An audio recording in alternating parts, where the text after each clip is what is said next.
Let's start with that quote, shall we? I've virtually run out of tools. That was what you said.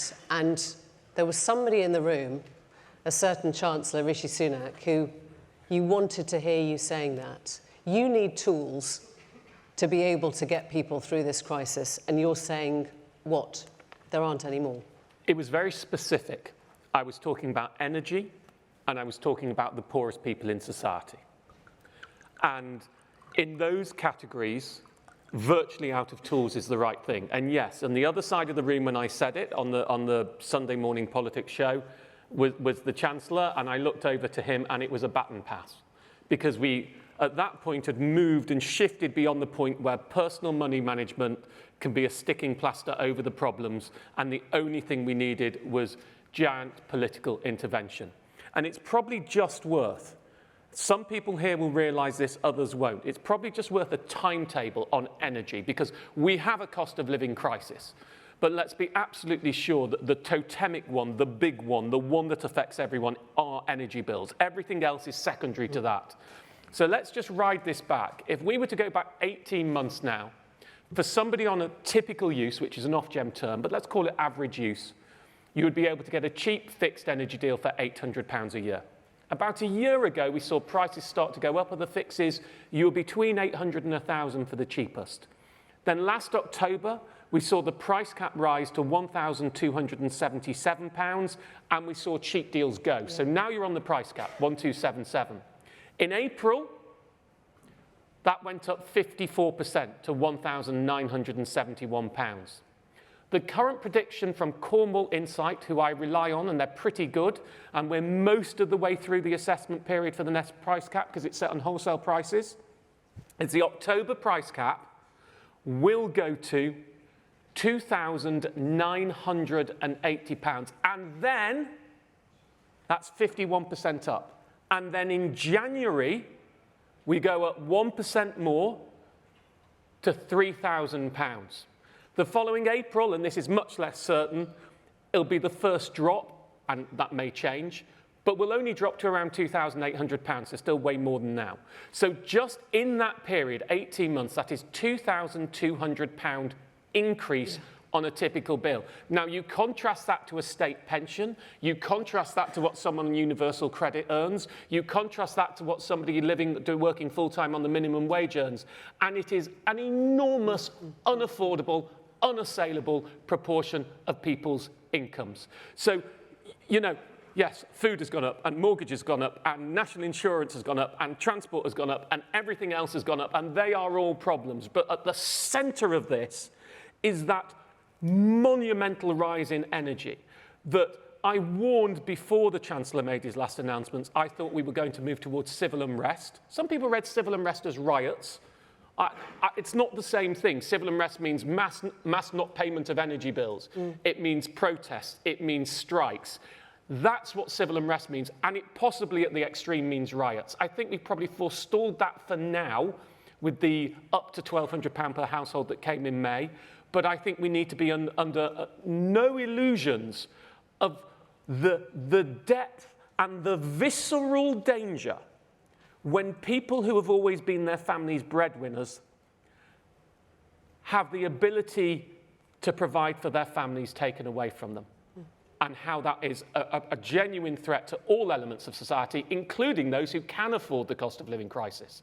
Because once you start to change society that way, it affects everyone. So that's probably not a bad way to give you a picture of what's happening. If I gave you temporary Chancellor status, and obviously, you know, you've avoided thus far being in the middle of sort of traditional politics. I know you campaign, but you're not a traditional politician. I mean, if you're Rishi Sunak, what would you do? So, on energy or on everything? I mean, what if I was Rishi Sunak, or if I were Chancellor, I'd resign, because I clearly would not want that job, and I don't understand why some people wanted to go for things like that. It's very difficult and dangerous.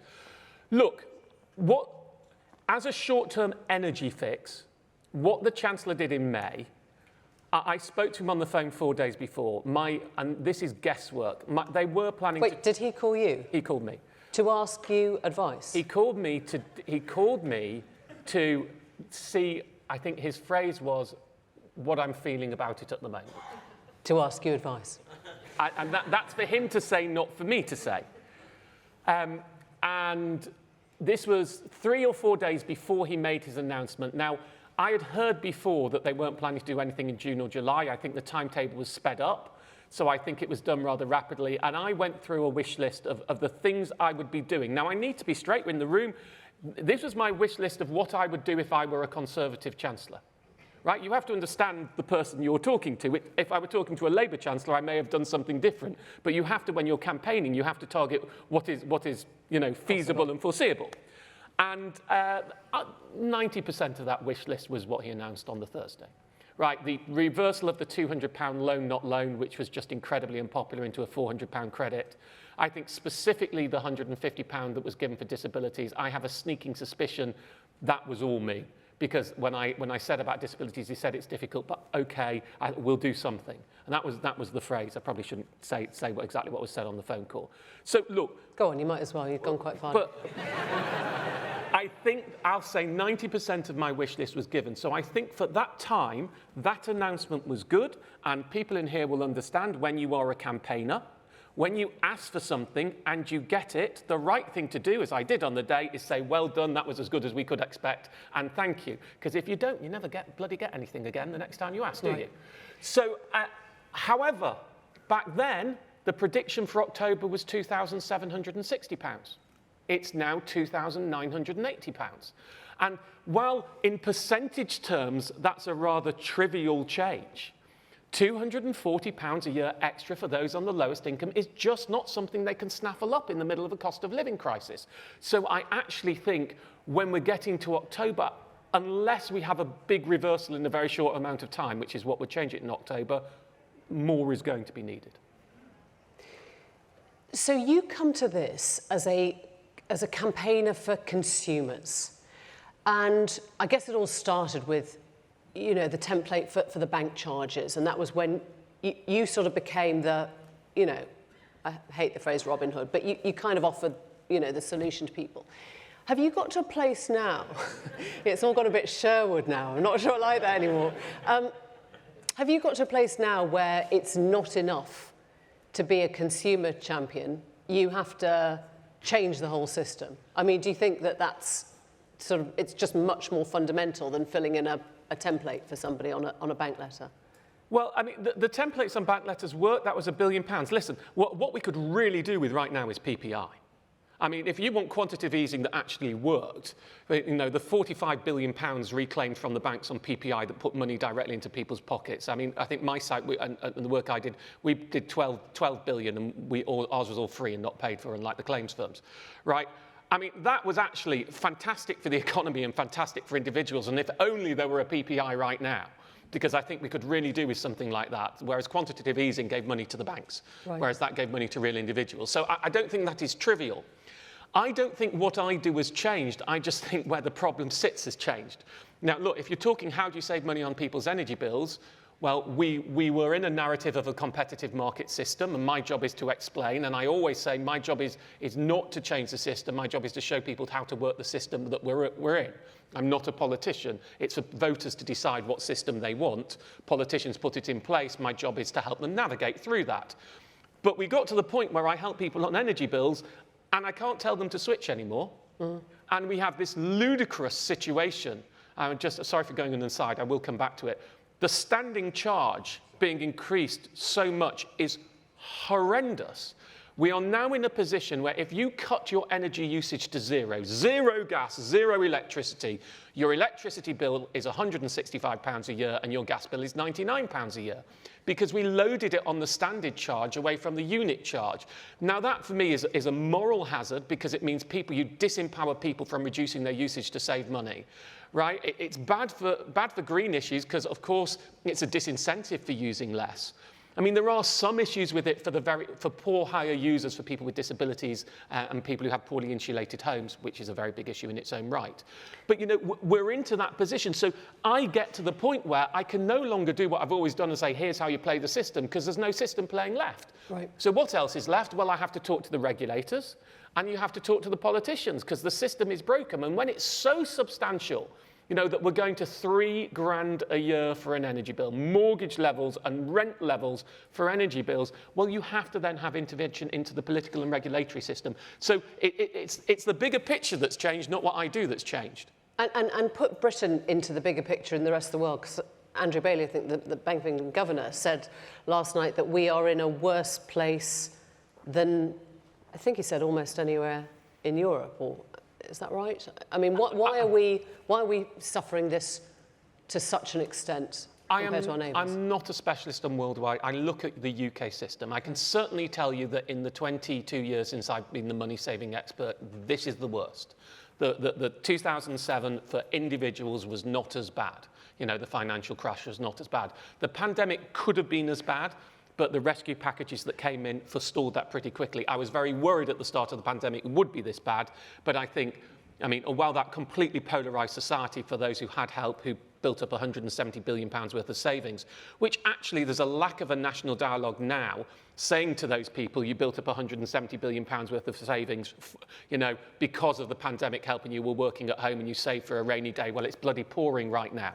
And this is the moment that I'm afraid you're going to have to use some of those savings. And that's what helps us through society. But we also had, you know, the millions of people who were left by the wayside and the excluded who were in the cracks of this.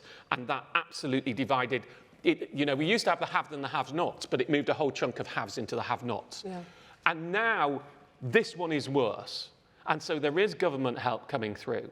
And the UK, look, the transition towards renewables, which is, of course, something that we all want, I don't think was particularly managed well. Getting rid of gas storage a few years ago was a mistake, right? We are suffering now. You'll hear, I can't tell you, on social media, people keep saying wholesale prices are the lowest ever.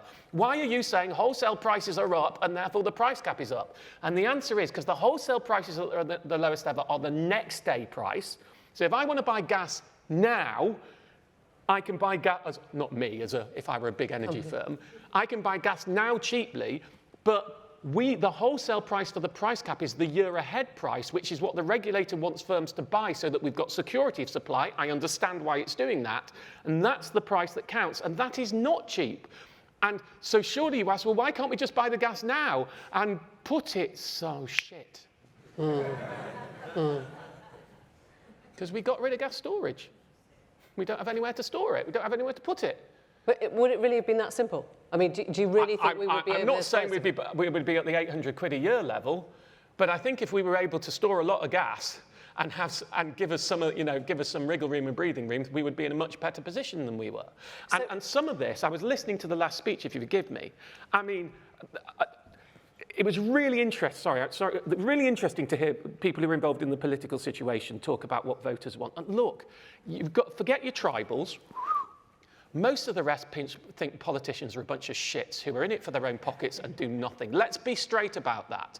And they're angry about the way it works. They don't necessarily pin whether they're wearing blue or red or gold or whatever other colour on them. They just say they're all a bunch of thieving shits who are out there on the expenses, who are in it for themselves. Now, I don't believe that, but let's not fool ourselves that we got it wrong. And we have an adversarial system that means what we can't do when you're looking at renewables is we need to sit everyone who's going to be in government for the next 20 years, whatever colour they are wearing politically, together in one room and come up with a long-term plan, just like we need to do with social care, just like we need to do with a lot of issues which you cannot do in short-term knee-jerk government. But our system is so broken that it is just about throwing bricks across each other in the Commons. It is not about getting 650 brilliant brains to work together for the future of the country. I've said this before, but I just get so frustrated. I run Money Saving Expert and I've got my charity. Could you imagine what you would all say to me if I say, I've got this brilliant new way to run my website? What I've done is I've set up one group of my senior executives, and then I've got this other group that I've set up, and their job is just to oppose them. That everything the first group do, the second group have to try and destroy, and that's That's my genius idea for organisational management. I mean, it's just terrible. Now, look, we have to have some adversarial nature in politics. We have to Well, we have to have the democracy that means people get the system or the party that they've chosen, right? We do, but I mean, just go, why do we have opposition? I mean, literally, we start with opposition. We start with people, and I know Rory likes his anger, but I have a bit of it myself. But you've got people sitting opposite each other whose job is to oppose. Now, I like constructive criticism. I understand that we have differences of views, but we get a new point score.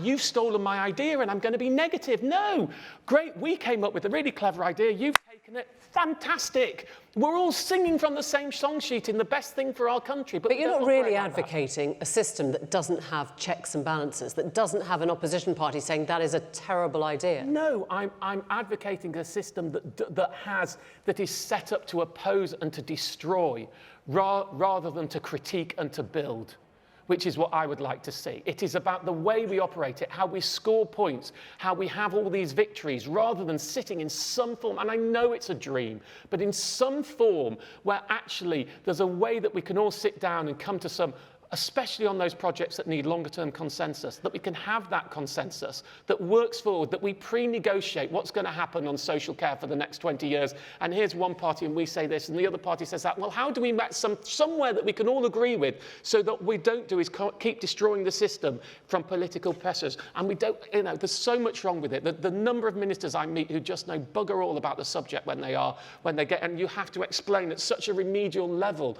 when you talk to them about the subject that you can't even begin to come up with the clever stuff because you're just trying to explain to them, I'm afraid it doesn't work that way, Minister. Not politically, I mean, factually, you just don't understand how this system works.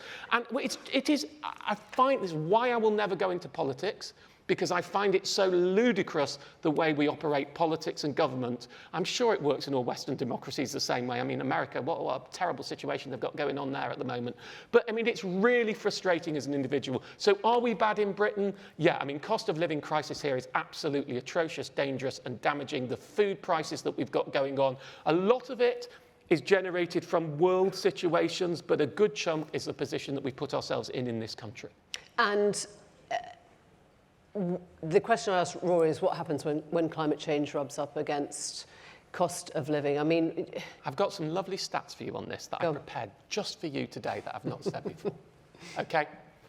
So when I do a poll on green, I mean, people are pretty, we would make this, not everyone, but a lot of people would talk about price is important, but green is important too.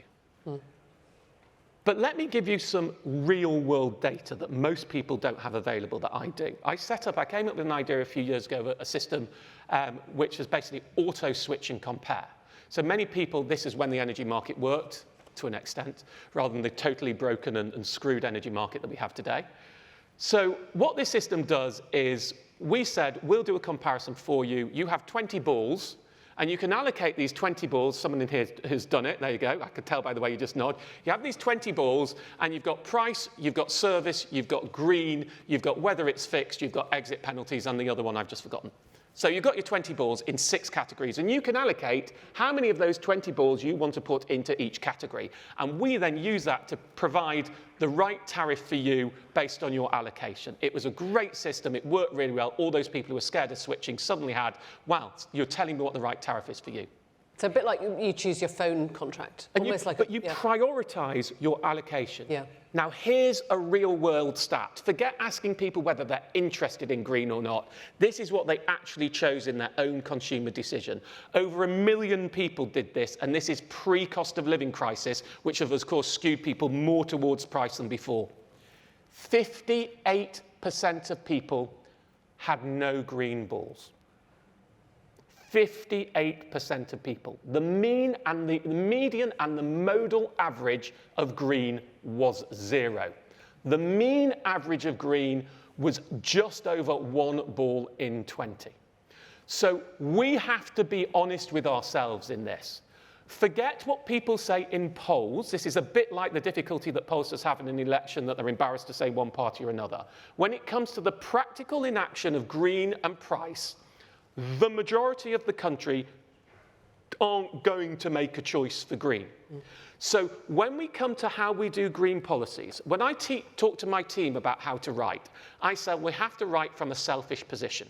So the classic example of that, it's not a criticism of people, is that they'll write, someone new will write 1.7 million, 1 million people are missing out on pension credit. And I'll scroll through that headline and I'll say, are you over 66 on a low income? You may be one of the 1.7 million people missing out on pension credit, because I write to the individual, I don't write to the mass.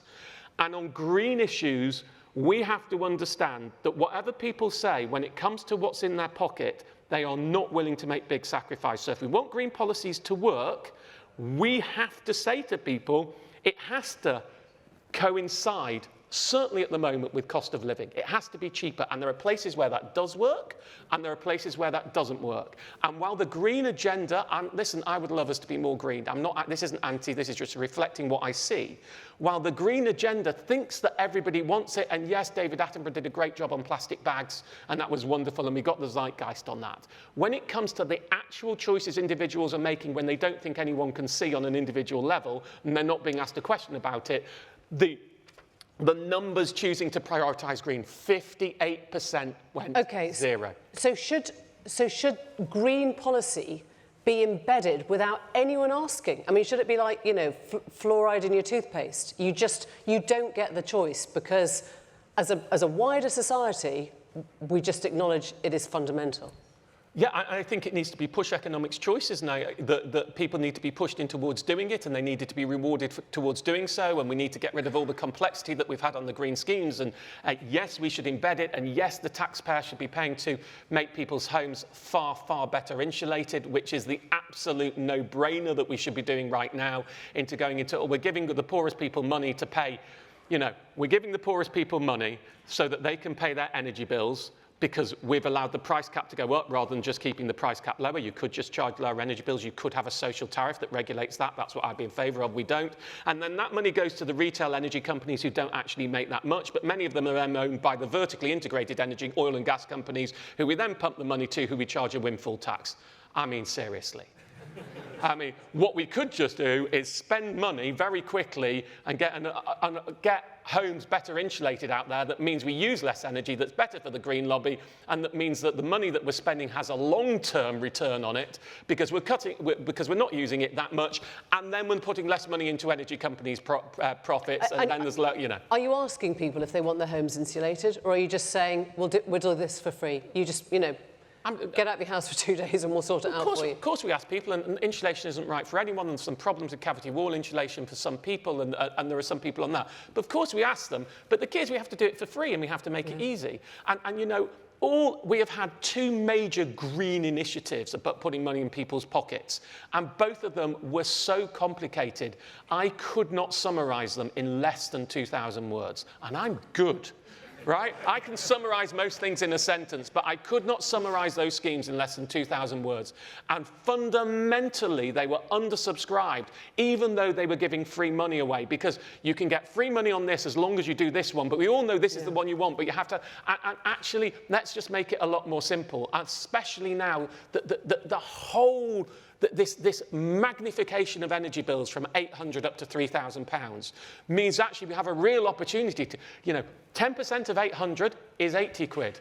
10% of 3,000 is £300. So the savings that are possible from energy efficiency, 10% is a made-up number. It's just to give you an example. Scale changes when the price goes up. Yeah. This is the moment to attack that. This is the moment for the government to wave a flag and say, if you want your house insulated and you earn under £25,000, we will do it for free. We're going to do it before this winter, and it could save you £600, £700, £800, £1,000. Let's go and do it. This is the moment for your anger and your excitement, to quote Rory, on insulating homes. But no, we're not doing it. You've got 40 seconds left. Is there anything in terms of radical pragmatism, is there any other solution that you're looking at that you haven't voiced out loud that would be a real, simple, effective change if any government employed it? Very simple. If I were right now, in 20 seconds, I'd simply say, move the inflationary increase to universal credit to tomorrow. Okay. Martin Lewis, phenomenal. Thank you very much indeed. Thank you. Thank you for having me, everybody. Thank you. Brilliant.